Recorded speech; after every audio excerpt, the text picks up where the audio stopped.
Okay, I got myself a new Christmas present. I got this here, this 10-inch lathe chuck, 4-jaw chuck, and I got it set up here to turn this 4-inch motor shaft here. This is going to be for a D60 drive, 60 Newton meter drive.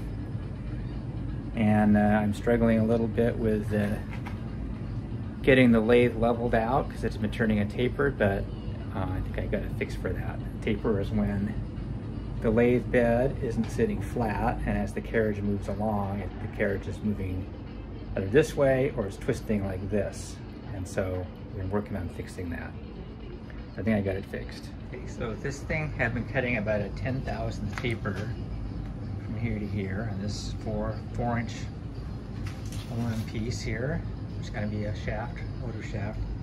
And it's because down here, this crack in the floor, this crack here had grown enough that I had to change the level on the lathe by that much. So that's how much it had settled over about 6 months. It was, before it was maybe about half that. It wasn't, you know, that full amount, but it had settled a lot. And that's why I've been turning a taper.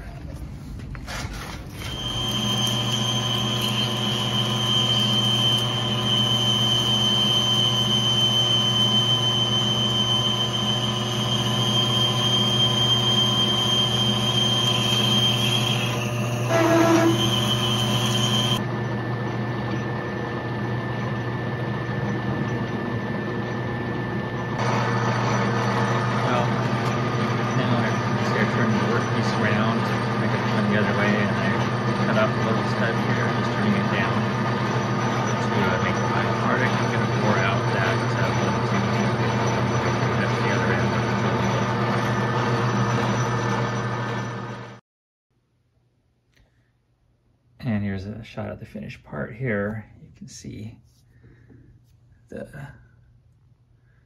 counter bore